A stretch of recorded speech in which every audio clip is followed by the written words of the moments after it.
E aí, pessoal, questão de número 22 do capítulo 11 do Fundamentos de Física do Halliday. Em termos dos vetores unitários, qual é o torque resultante em relação à origem a que está submetido um vidro de pimenta localizado nas coordenadas 3, -2 e 4? Devido à força F1, na letra A. A força F1 tem componentes 3i, -4j e 5k, né, em termos de vetores unitários, né, para os eixos x, y e z, respectivamente. Então, a gente aplica aqui, né, a definição de torque, é o produto vetorial entre o vetor posição do nosso objeto e a força aplicada perpendicular a esse vetor. Dessa forma, então, a gente pode escrever na forma de matriz, né? E resolver por Laplace, né? Que a gente aprende lá no capítulo 3 do mesmo livro, né? Sobre vetores. Então, o que é que a gente faz? Substitui as componentes na nossa matriz e repete as duas primeiras colunas e faz a multiplicação em diagonal. Para a direita, positivo, para a esquerda, negativo. Então, nós temos aqui menos 10i, 12j e menos 12k.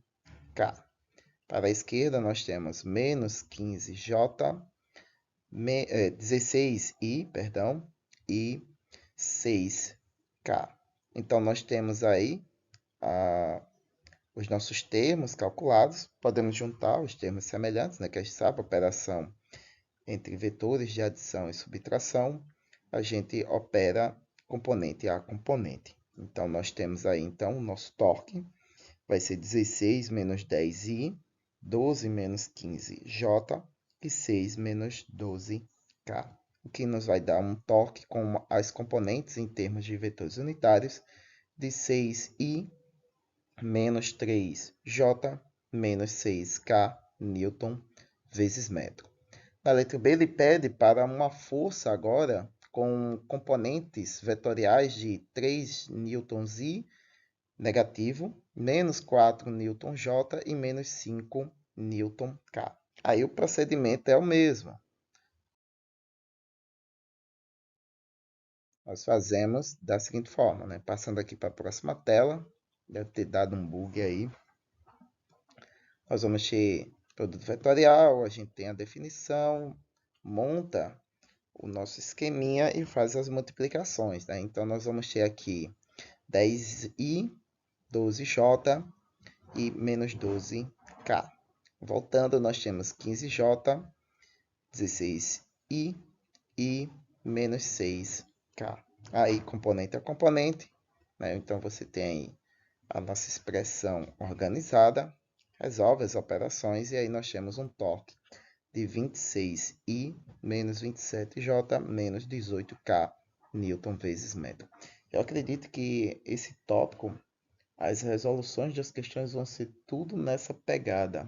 Então não há muita dificuldade em fazer esses problemas, né? Na letra C, nós vamos ter a soma vetorial entre F1 e F2. Então, vamos fazer aqui a soma vetorial. Lembrando que, né, que é a operação entre vetores, componente a componente. Se minha voz estiver um pouco estranha da habitual, me perdoem que eu estou com a garganta meio fodida aqui. Então, a tonalidade da minha voz vai estar bem complicada. Mas, né, eu não quis parar, até porque não está sendo muito incômodo, né? Já passei uns dias aí de repouso, então resolvi voltar. Vocês não notaram porque eu já deixo muita questão já pronta e aí eu vou só postando, né? Caso coisas assim aconteçam. Então nós temos aí a operação entre componentes, né, de cada eixo, né? A gente faz componente a componente. Então nós temos 3i menos 3i menos 4j menos 4j, 5k menos 5k.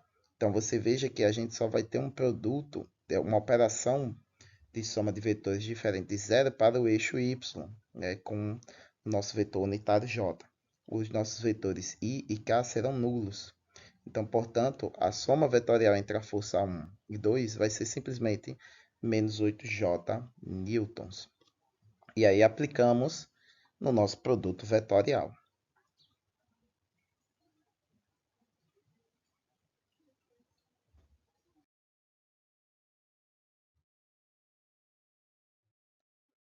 Aplicando nosso produto vetorial, nós vamos ter aqui bem facilzinho, né, para resolver.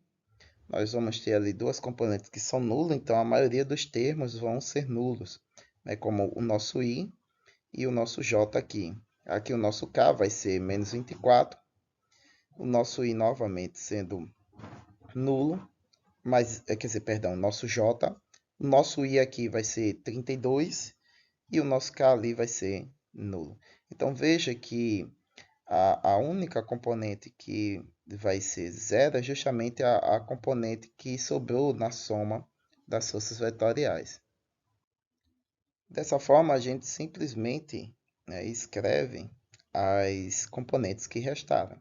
Então, nosso torque vai ser expresso aí por esses vetores unitários em x e z, né, i e k, em termos de vetores unitários, 32 e menos 24 newton vezes metros. Na letra D, ele pede o seguinte: repita esse processo, né, que você fez na letra C, só que agora para um vetor de coordenadas 3, 2 e 4 metros. Aí, então, a gente tem que fazer agora a diferença entre o vetor inicial e o vetor final. Por alguma razão, na resolução, ele considera este vetor aqui usado na letra D como sendo o nosso vetor inicial, né? O nosso vetor posição inicial. Então, vai ser a diferença entre o anterior que a gente estava usando menos esse daqui. Então, nós temos a diferença, né, da posição vetorial entre R, que é o primeiro que a gente estava usando, que é 3 menos 2 e 4, e esse daqui, que é 3, 2 e 4. Dessa forma, a gente faz componente a componente e só vai nos sobrar a componente y dessa soma vetorial, né? Na verdade, dessa diferença vetorial, perdão, aqui.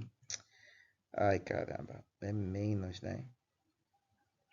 Isso aqui é o menos, tá? Não é produto vetorial, não. É R menos R0.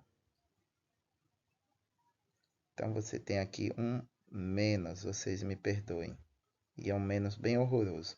Então, é um menos o outro. Então, nós temos a componente, né, do vetor anterior menos essa nova aqui. A componente y do vetor anterior, que era menos 2, menos essa daqui, que vai ficar menos 2 por conta do sinal. E a componente do vetor anterior, que é 4, menos a desse aqui, que é 4 também, só que por conta do sinal fica negativo. Então, só nos sobra aí a componente y desse vetor, né? Em termos de vetores unitários, j. Então, a gente joga no nosso produto vetorial, dado por essa expressão, né? E aí vamos ter essa cara aqui, né? Onde as únicas componentes que existem, né, é j, né? Porque você veja a soma da nossa força, né? Das duas forças atuantes tem apenas a componente y, né? Que é menos 8j newton. E aqui nós temos o deslocamento vetorial entre o vetor anterior e esse daqui, que é de menos 4j. Dessa forma, a gente faz a resolução. Então, nós vamos ter 0, 0, 0, 0, 0 e 0. Isso significa que não há torque envolvido entre a soma dessas duas forças que atuaram e o novo vetor que a gente tem resultante da diferença entre os vetores de coordenadas 3, 2 e 4 e o outro que é de 3 menos 2 e 4. Como esses vetores são paralelos, né, o vetor força, né, a soma das forças, resulta num vetor no eixo y, e também o nosso vetor de deslocamento é apenas no eixo y, significa que eles são paralelos, e como eles estão no sentido negativo, o ângulo entre eles dois é zero. O que mostra por essa interpretação que realmente não há um torque resultante do produto vetorial entre essas duas grandezas, aquecendo de zero, é zero. Então, uma força que atua paralela ao eixo de rotação do objeto não gera torque, né? Que é o que mostra aqui nos nossos resultados. Muito bem, pessoal, espero que tenham gostado. Errei até aqui também, essa é a letra D, pelo amor de Deus. A doença faz o cara ficar meio complicado, né? Letra D aqui. Então, espero que tenham gostado, acompanhado comigo a linha de raciocínio até aqui. Curtam, compartilhem, se inscrevam no canal. E, como sempre, dúvida, críticas e sugestões aí embaixo na caixa de comentários. E até a próxima questão.